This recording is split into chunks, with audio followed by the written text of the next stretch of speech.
Hello, and welcome to Rethinking Our History, where we seek to shed a light on events that have been forgotten and covered up, and to make us all question how much do we really know about our history? I'm Felicia. And I'm Ian, and we are here to reveal all the sordid details of history that have been swept under the rug. Get ready to get angry, be curious, and maybe have a laugh or two as we rethink our history.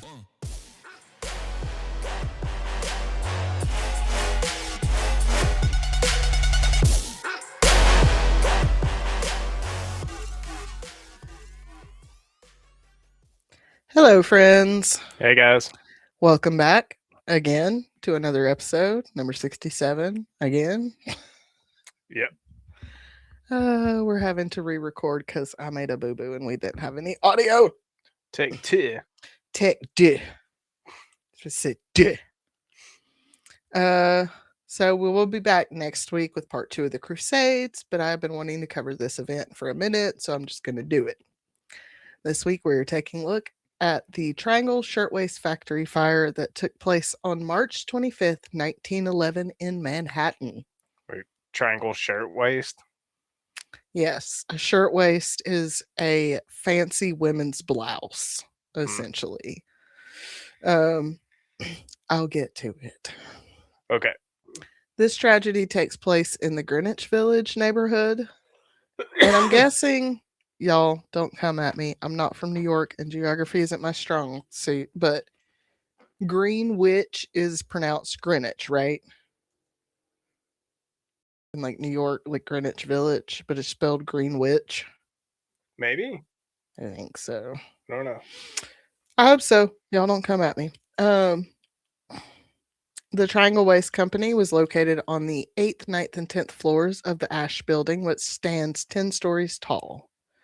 I say stands because the Ash Building, now known as the Brown Building, still stands at 2329 Washington Place near Washington Square Park. It is both a National Historic and New York City landmark and part of the New York University campus. This factory was owned by Max Blanc and Isaac Harris and employed mainly young girls and women of Jewish and Italian immigrant families. They had around 500 employees at any given point and made women's blouses known as shirtwaist. Jeez, that's more employees that work at my place. Yeah, I think it said that on the day this fire started, there were 600 actually working. One source I saw said that. So, wow, that's a lot of people. Yeah. Like I said a minute ago, a shirtwaist is really just a fancy way of saying a woman's shirt or a blouse. Sometimes it's attached to a dress, sometimes it's not. I gotcha. There was no fame or glory for working in this factory, like with the radium girls who would glow after they left the factory. I mean, can you imagine seeing a bunch of bitches just glowing as they're walking down the street? They're aliens. No, that's not an alien. That's Mary Lou. She works over there at the clock factory. By gloves, you're simply glowing. Jesus. Some lady told me that today. Did you hear that? Mm-mm. At the punk market, she told me that my smile was glowing. All right. And I was like, thanks. She was like, I just like your whole, just like. We just went to a punk market. Yeah, we went to the punk market festival. It was actually the southeastern punk market. Pretty dope. Yeah, it's pretty cool. The pay was also shit, as they were made to work 9 hours on weekdays and 7 on Sundays, only to get between $7 to $12 a week. Jeez, that's not a lot. No, and that was 1911. Today, that's about $250 to $420. In New York? In New York City. What? Like, that might pay your water bill. And I meant the 420. Might pay your water bill. To add insult, they would lock the doors to the stairwells and exits so the employees could not take extra breaks or steal anything from the factory. That sounds about right. That sounds like some shit your job would do. Yeah. There were 4 elevators as well, but only 2 were operational that day. And so that day had went as usual on Saturday, March 25th. That was until around 4:40 in the afternoon when everyone was getting ready to end their workday and a fire flared to life in a scrap bin. Oh no. Yeah. This bin was located in the northeast corner of the 8th floor under a cutter table. The first alarm was raised about 5 minutes later as someone walking by had spotted the smoke coming from the 8th floor. It is not known exactly how the fire started, though there are a few theories. And it had to be someone outside because the inside of the building didn't have an alarm. Hmm. So that's fun. And we'll get to that. The fire marshal believed that it could have started from a match or a cigarette that had been thrown in the bin while still lit. Smoking was banned in the factory, but workers would sneak them in and blow the smoke through their shirts, which is like the shit we used to do when I was in high school at the alternative school. We'd all hang Yeah. out in the playground and like act like we were blowing vapor because it was cold. We had a smoking tree. Would circle up around a tree. Ironically, I went to Franklin High School, and I don't know, I think the tree's actually gone, but Franklin High School has a smoking tree that is literally like the sidewalk is not school property Mm-hmm. and the tree's on the sidewalk. So Yeah. all the kids just go stand at the tree because it's off of school grounds Nice. and the fucking teachers can't do shit. Yeah. So good times. That's awesome. Although I was in a group home and my house parent drove by and saw me outside one time. Oh no. And I don't remember if that was the time I had to cut trees, the time I had to pull weeds, or the time I had to clean all the windows. Right. But yeah, I got in trouble for that. Sheesh. A New York Times article claims that the fire started by engines running the sewing machines, while Collier's ran a series of articles that claimed there had been a series of arsons within the garment industry to get insurance money. Arson? Not only that, but the owners of this factory already had 4 previous fire claims that were suspicious, but arson was not suspected in this case. Yep. And I think the reason why they didn't suspect arson in this case is because the other 3 fires had been set before the workday. Oh yeah. So nobody had actually gotten hurt and they just like claimed the insurance money and went and opened a new factory. But this time the owners were actually there in the building and Right. like as was 500 to 600 employees. Maybe it's somebody wanting to get back at them. I mean, maybe. I wouldn't put it past them. 1911 New York City. Right. Gangsters, anybody? Yeah. A bookkeeper working on the 8th floor was able to phone the workers on the 10th floor to let them know about the fire, but there was no phone on the 9th floor and no audible alarm to warn them either. Yet, Lubitz, a survivor of the fire, said they only knew about the fire once it reached the 9th floor. Dang. The 9th floor had several exits, including 2 freight elevators, a fire escape, and stairwells that led down to Green Street and Washington Place. Unfortunately, flames had the stairwell to Green Street blocked off, and the door to the stairwell that led to Washington Place was locked by the bosses to prevent theft, of course. No. The 4 men who had the key to that door had already fled the building via a different route. Oh, that's shitty. Ain't it though? I'd have yeet his ass right off the fucking building. Some of the employees were able to make their way up the Green Street stairwell to the roof, and I think from the roof they were able to like jump to other like closer building roofs. Mm-hmm. While others crammed into the elevators as long as they kept running. It took only about 3 minutes for the Green Street stairway to become unusable in either direction. So out onto the fire escape people began to go, a flimsy, poorly anchored fire escape that would not hold for long. Due to the weight and the heat, it soon collapsed, sending around 20 people falling to their death. Oh shit. Y'all, I said we've already recorded this once and we're re-recording it, and I know I've already had the sound of people splatting in my head.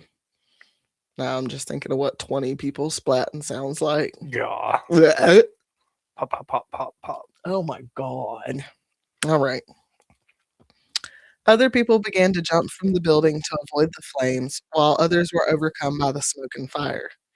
The fire department had showed up fairly quickly, but for one, their ladder only reached the seventh floor, and two, they were kept from getting too close to the building due to the bodies of people falling out of windows. God. And I think one said that, Uh-oh. huh? Did Did one of us freeze? Where did you go? That's what I'm trying to figure out. My hubby disappeared. It, kicked me off. About 10:30. That's weird. I didn't even have that pulled up, so It kicked me off. This episode doesn't want to be recorded. they don't want us to tell the truth about the Ash building for some reason, which is crazy because Morbid already did this episode. that's where I heard about it in the first place. All right, can I get back in? Hello. Aha, there I am. There you are. All right. Oh, it was Keep only on about rolling. only about a minute. I need to cut. So yeah, I wouldn't even worry about All right. Joseph Zito and Gaspar Mortillaro, Lord have mercy, were working the elevators that day, becoming heroes as they went up to the ninth floor 3 times to rescue people, it. Nice. which I think slight side quest. I think being an elevator operator had to have been, such for one, a boring, but, it feels like such a fancy job. Yeah, You know what I mean? You just, get to sit there and be like, "Okay, going up, boop." Like like a bathroom attendant. yeah, it feels like something that only is at, the Ritz-Carlton or something. Gaspar had to give up when the rails of his elevator buckled due to the heat of the fire. Joseph had to stop making trips when people began to jump on top of the elevator, buckling the car, making it impossible to go up for another load. Damn. One observer at the tragedy that day was reported saying, quote, "I learned a new sound that day, a sound more horrible than description can picture, the thud of a speeding living body on a stone sidewalk." End Oh man. quote. Splat. Ooh, thwack. Thwack. Splat. Probably some crunches in there too. Shoot, man. All the bones. Oh, never want to hear it. Yeah, no. This is the kind of shit that people probably got PTSD just from fucking watching it. I'm sure. And then they just went back to their lives like it was, you know. Next day they went to church, probably cried about it for a little bit, and then just went and had to go live their lives like it was normal. Sure. Plus it was 1911, fucking World War II started a few years later, or World War One started a few years later, so Yeah. a large crowd would gather outside of the building and watch 63 people jump to their death. God. Lewis Waldman, who would go on to become a New York State Assemblyman, would later describe the scene as such. Let me get a swallow of water because this is a big quote. They need one of those blow up bouncy castle things or stuntmen jump off of buildings. That might have helped. I think I'll say it in this quote. He talks in this quote about how people were falling through the net Yeah. because they used to have a net that they would catch people in from high Sure. rises. And another source I said saw that it was 3 women tried to jump out at the same time, and they went through the net because there was too much weight. Yeah. So that's no good. Imagine being a firefighter and you're sitting there holding that fucking net, and then they just go whoop, right through to the fucking sidewalk. God. The trauma. Right. The trauma. All right. Quote. One Saturday afternoon in March of that year, March 25th to be precise, I was sitting at one of the reading tables in the old Astor Library. It was a raw and pleasant day. The comfortable reading room seemed a delightful place to spend the remaining few hours until the library closed. I was deeply engrossed in my book when I became aware of fire engines racing past the building. By this time, I was sufficiently Americanized to be fascinated by the sound of fire engines. Loved Americanized? Okay. What are you playing with the Huggy Wuggy? Along with several others, I'm not mad at him because this is a traumatizing story and we're having to read it for a second time, so let him play with his Huggy Wuggy. Along with several others in the library, I ran out to see what was happening and followed the crowds of people to the scene of the fire. A few blocks away, the Ash building at the corner of Washington Place and Green Street was ablaze. When we arrived at the scene, the police had thrown up a cordon around the area, and the firemen were helplessly fighting the blaze. The eighth, ninth, and 10th stories of the building were now an enormous roaring cornice of flames. Jeez, I could imagine what fires looked like back Yeah, and I mean, just then. like picture an enormous roaring cornice of flames. When I think of that, I think of like it coming up and then like twisting almost into like a vortex, Mhm. you know? Yeah, and like their ladder only went up to floor 7. So, Yeah, like, they couldn't even get up to, like, hit it directly with fire or with water. yeah. Anyways, word had spread through the East Side by some magic of terror that the plant of the Triangle Waste Company was on fire and that several hundred workers were trapped. Horrified and helpless, the crowds, I among them, looked up at the burning building, saw girl after girl appear at the reddened windows, pause for a terrified moment, then leap to the pavement below to land as mangled, bloody pulp. Oh my god. This went on for what seemed a ghastly eternity. Occasionally, a girl who hesitated too long was licked by pursuing flames and, screaming with clothing and hair ablaze, plunged like a living torch to the street. Jesus. Oh, man. Honestly, I love that I'm kind of obsessed with Marvel because really all I can think about is Torch, Yeah, the Human the Torch. Human Torch from Fantastic Four. I wonder when the Human Torch I wonder when the Human Torch was invented. Wonder if it like this had influence on Jack Kirby and Stan Lee when they wrote the Human Torch. You know what? Knowing those 2, Maybe. I mean, they were I in New would not York, be surprised if there was some weird because we'll kinda get to it, I kinda touch on it at the end. These the deaths of these people changed a lot right? and probably saved a lot of lives. Sure. So I could see in some weird, twisted Stanley Jack Kirby kind of way of going, "They're heroes. Let's make a hero." Right. And this one line, you know, um, screaming with clothing and hair ablaze, plunged like a living torch to the street. Yeah, I Maybe could they see that ran that. inspiration. Maybe they read it in the paper and What was about a like, human "What torch? about a Human Torch?" Well, Human Torch, Living Torch. Like that's pretty similar. we would have to look it up and see when the torch became a thing Hold on, I'll look. like, they started planning the centennial in 2008. They had the centennial in 2011. This happened in 1911. I don't think Jack and Stan were alive. Maybe Stan, but I don't know.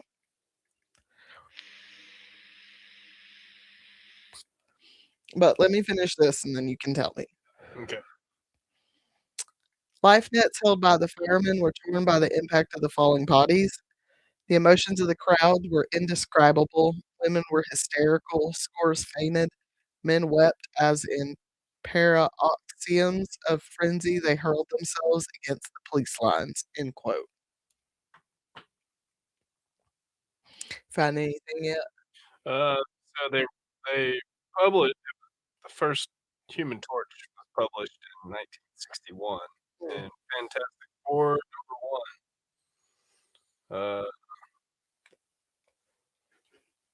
but it said original character context. While the Human Torch character originally debuted in 1939 by different creators, Lee and Kirby established it in the Silver Age in 1961. So there was a different character they stole it from or took it from. But I want to know what the inspiration was, not for the Human Torch.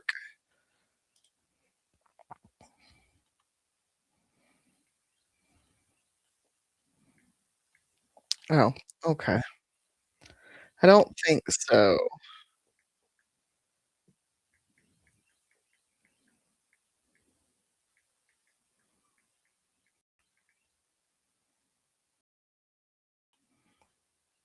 So he was created by writer and artist Carl Burgos. Is Carl Burgos, 1939. Yeah, he was an android with the ability to engulf himself in flames. He was reinvented as Johnny Storm, making him a mutant. Yeah. Okay, well, Now, whether that has to do with that fire or not, who knows? who knows? All right. It very well could have. It has been quoted in several sources that 146 people lost their lives that day, 123 women and girls, and 23 men. As far as we know, the oldest victim was 43-year-old Provendenza Pano, and the youngest were 14-year-olds Kate Leone and Rosario Sarah Maltese. Oh, now you're frozen. Come on, man. What? Am I still frozen? Yep, on my screen. That's so annoying. I'm not frozen on this one. We'll keep going then. Oh, As long as you're not frozen on yours, it should be fine. hopefully. Probably not. Causes of death range from burns, smoke inhalation, or blunt force injuries from the jump, or some combination of those things. The bodies were taken to Charities Pier, also known as Misery Lane, Ooh, so they could be identified. I'm like, did they name it Misery Lane before or after I don't know. this? Because it does seem like a pretty miserable place. I wonder which one's more haunted, the building or the pier. I would think the building, Right. because they died there Yeah. in horrible deaths. I Imagine mean, you'd smell like smoke, yeah. like Mary in Ghost UK. Yeah. Just be walking through and be like, oh, something's burning. Yep. They were laid to rest in 16 different cemeteries, with some of their tombs having references to the fire. 6 of the bodies would be unidentified until 2011. That was when it was then that historian Michael Hirsch took on the arduous task of identifying them. It took him 4 years of research, but he was able to identify them all, and they were laid to rest together in the cemetery of Evergreens in Brooklyn. Am I still frozen? Yeah. I don't love that. I feel like that's gonna be It'll be fine. Keep janky. going. As for the owners, Max and Isaac, they had been able to escape to the roof once the fire started. They were both charged with first and second degree manslaughter, with their trials beginning on December 4th, 1911. The defense put forth a theory that the survivors had been coached on their testimony. They tried to make this claim because one survivor was asked to repeat her story several times. She was able to do so without altering key phrases. The defense also claimed that the owners may not have been aware that the doors to the factory had been locked. They tried to say because the foreman was the one with the key, the owners weren't aware he was locking the door. Mm-hmm. Uh-huh. Sure. Okay. Both men were found not guilty of first and second degree manslaughter.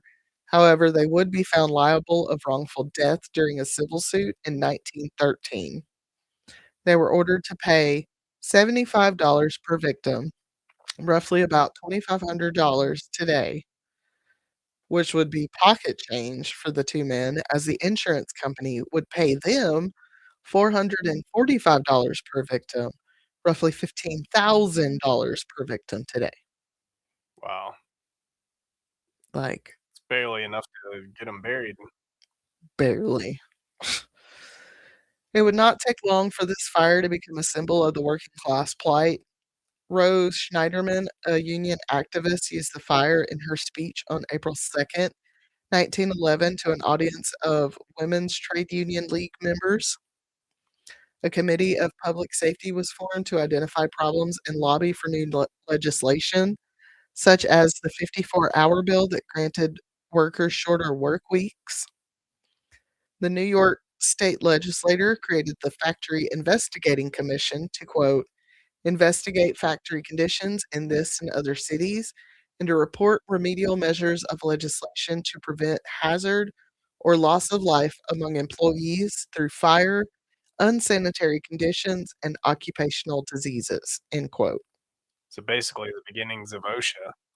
It was either that or one of the other organizations that I'm going to talk about.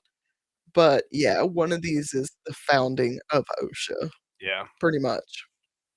And they did. They hired field agents to inspect the factories, interviewed 222 witnesses, and took 3,500 pages of testimony. This led to 38 new laws regulating labor in New York State. From 1911 to 1913, 64 new laws were recommended that covered everything from better building access and egress, adding fire extinguishers, adding alarms and sprinklers, and better eating and toilet facilities. Like, can we please not eat where we shit? Right. On October 14th, 1911, the American Society of Safety Professionals was founded in New York City.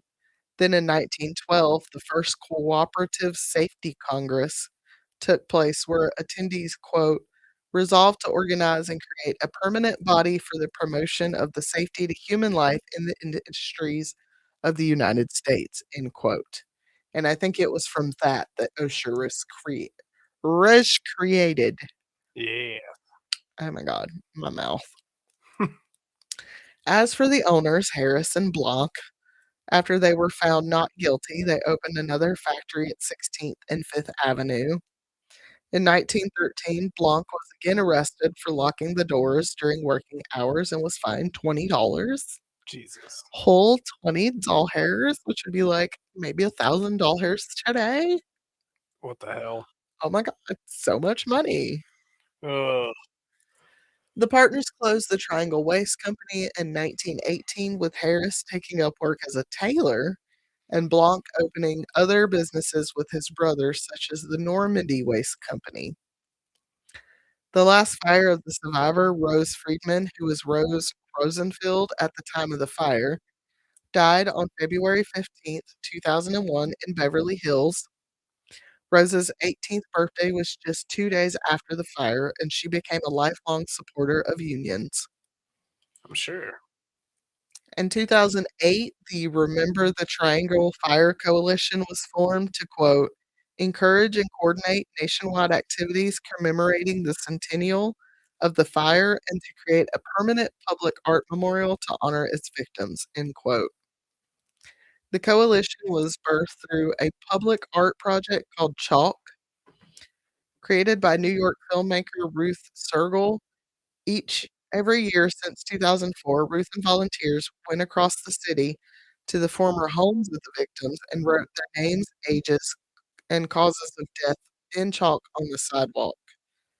These inscriptions often included flowers, tombstones, or a triangle, which I thought was really cool because That is chalk cool. doesn't fucking hurt any fucking body. No. Okay? Government? Yeah. Chalk is not terrorism. Right. Chalk is not a crime. Beginning in July of 2009, the coalition helped organize over 200 activities that would take place on or around the centennial in New York City and other cities across the country. A centennial ceremony was held on the 100th year anniversary in front of the building where the fire took place, followed by thousands of people marching through Greenwich Village. At 4:55 p.m. at the moment the first fire alarm was raised in 1911, hundreds of bells were rung across the country. On the coalition website, which is linked in our show notes, you can see a map where each bell was rung that afternoon. On October 11th, 2023, the Triangle Fire Memorial was dedicated to the victims of the fire. It stands on the site of the fire and lists the names of the victims.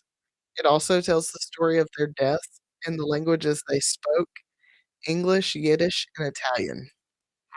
I want to learn Yiddish, but Yiddish is hard. Yeah. And that, our friends, is the tale of the Triangle Shirtwaist Factory fire. Yet another tale of greed and capitalism killing people, but at least this time their deaths were not in vain, and real change came from this tragedy. For sure. All right, Bill, thought Oh man, that's crazy. The if I sound never of have to bodies falling. think about bodies going splat on the sidewalk again, it'll be too damn soon. Yeah. Like, it's just making my head hurt. Yeah. Terrible. It's horrible. Absolutely fucking terrible. And that's why I'm like, when I was doing my notes, I'm like, they try and start locking the doors at your job, Right. you better go the fuck off. Yeah. You better go the fuck off because it's bad enough y'all are already in there while they're burning plastic. Don't let my man get burned up alive in a fire. You're gonna give me more than $75 fucking. I can promise you that. Oh I will own the parent yeah. company. I was gonna say their name, but I can't do that because even I signed a goddamn NDA. All right, friends. Thanks for joining us this week. We hope you found this episode enlightening. We hope you guys have a good week, and we will see you guys later. Be kind to each other. Love you. Bye. Don't lock your doors. Yeah, Love you. what Bye. he said.